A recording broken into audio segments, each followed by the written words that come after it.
तो भाई लोग कैसे हो। आज मैं आप लोग के लिए बहुत दिनों बाद एक हॉरर स्टोरी लेके आ रहा हूँ। इसका नाम है अघोरी। चलिए कहानी स्टार्ट करते हैं।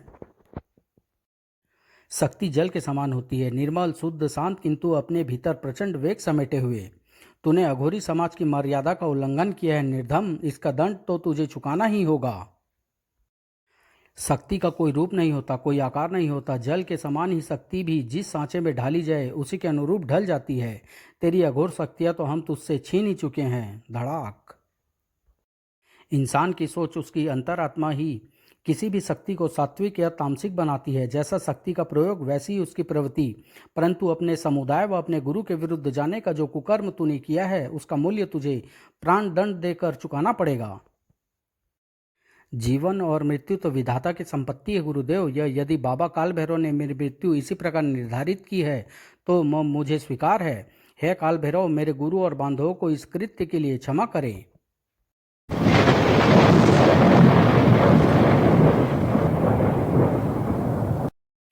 एक अघोरी को तो 7 खून माफ होते हैं। शिष्य, तू अपने कृत्य की क्षमा बाबा काल भैरव से उनके समक्ष जाकर ही मांगना।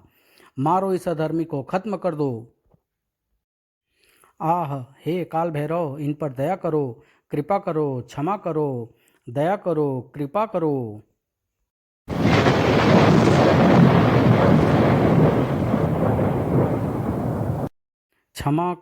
करो।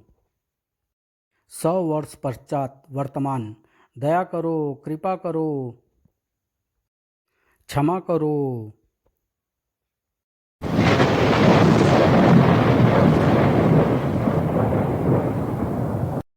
फिर वही दुस्वप्न। पिछले 2 सालों से ये बुरा स्वप्न किसी अतीत के भूले साए की तरह मेरा पीछा कर रहा है।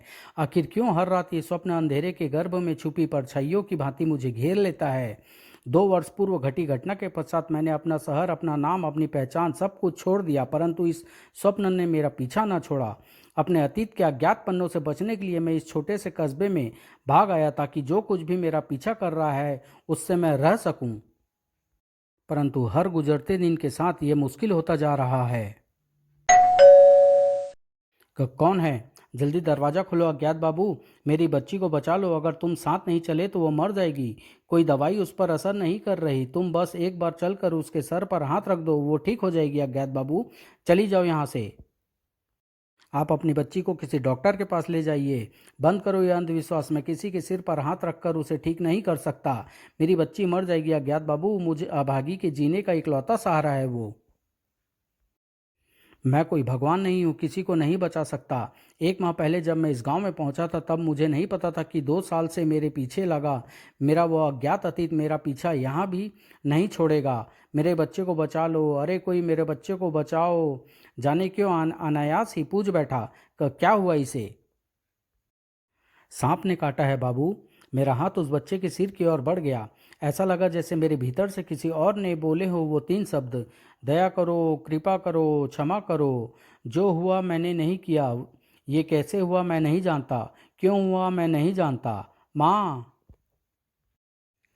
आज फिर अंतर मन और दिमाग में एक द्वंद्व चल रहा है। लगता है आज फिर दिमाग हारने वाला है। माँ, मैं नहीं बचूंगी माँ। आह। माँ काली के मंदिर में 11,000 रुपये दान कर। तेरी बच्ची पर मंडरा रहा काल तभी शांत होगा। जो कुछ भी था मेरे पास वो मेरी बेटी के इलाज में खर्च हो गया। भगवान को दान कहाँ से दूँ? लो जी सुनो, भगवान को तो दो कुछ मत और उससे मांगते सब कुछ रहो। भगवान को सिर्फ भक्त के सच्चे मन की लालसा होती है पुरोहित जी, उसके धन की नहीं। यह हमारे गांव का मामला है अज्ञात, तुम बीच में मत पड़ो। तुम कोई भगवान भगवान हो क्या जो मरती हुई बच्ची को ठीक कर दोगे? मैं भगवान नहीं हूँ, सिर्फ भक्त हूँ। सच्चे मन से प्रार्थना कर सकता हूँ। दया करो, कृपा करो, क्षमा करो। फिर से वही सब कुछ शुरू हो गया। क्यों नहीं रोक सका मैं खुद को यहाँ आने से? रक्षा, मेरी बेटी, तू ठीक हो गई मेरी बच्ची? गड़बड़ है वैदराज, ये लड़का गड़बड़ है।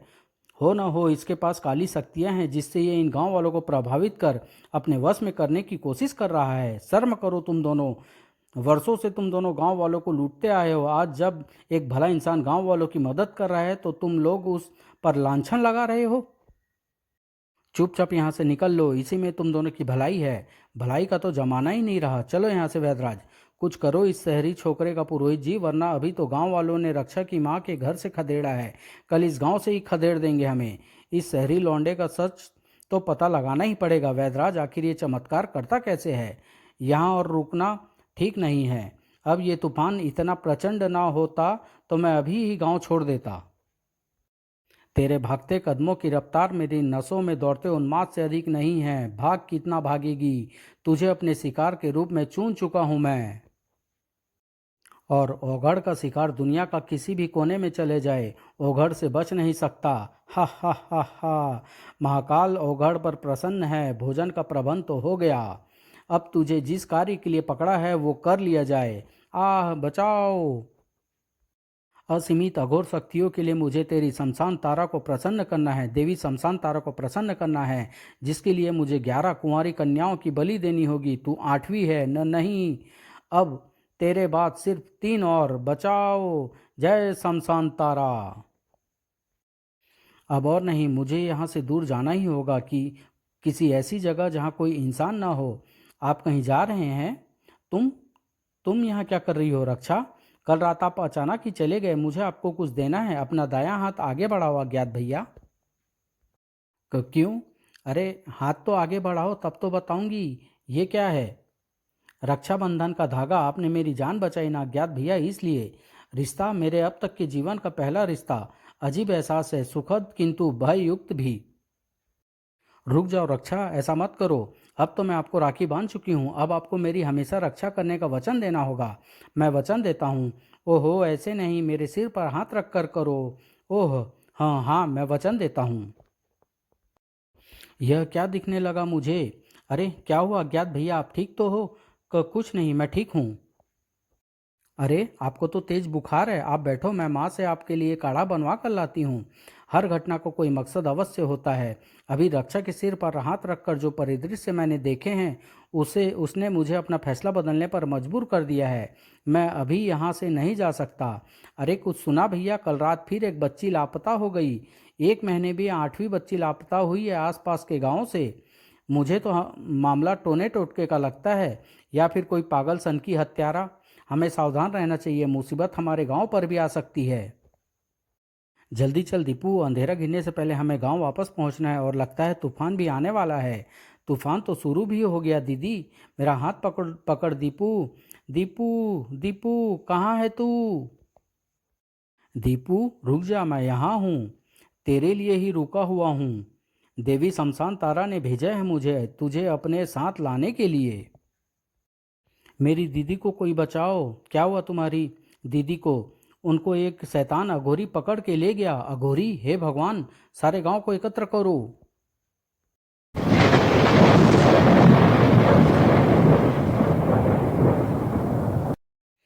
शक्ति हर इंसान के भीतर वास करती है, परंतु शक्ति अपना बोध प्रत्येक मनुष्य को नहीं होने देती, और जिसे वह अपना बोध कराना चाहती है उसके लिए शक्ति रास्ता ढूंढ लेती है।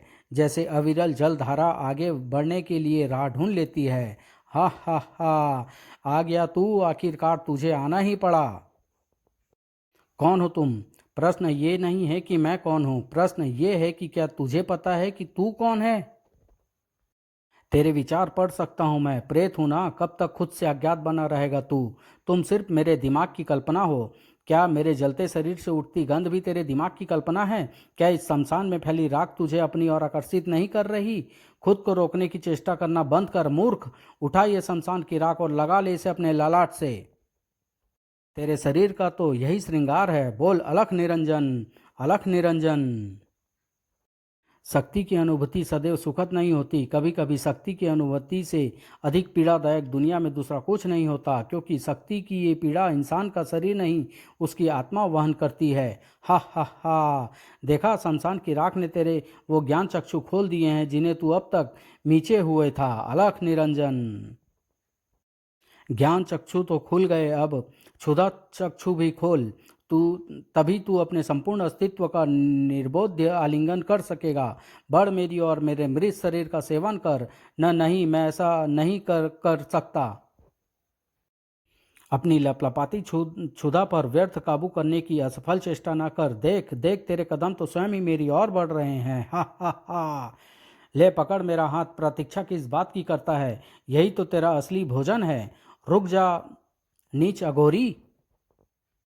देख लो गांव वालों, आखिर तुम्हारे मसीहा का सच सामने आ ही गया। माथे पर शमशान की पुती राख और हाथ में जलते शव का जिस्म, जिसका यह अघोरी सेवन करने जा रहा था। अपनी तंत्र साधना के लिए इसी कमीने ने मासूम बच्चियों को अगवा किया है। न नहीं, आप लोग गलत समझ रहे हैं।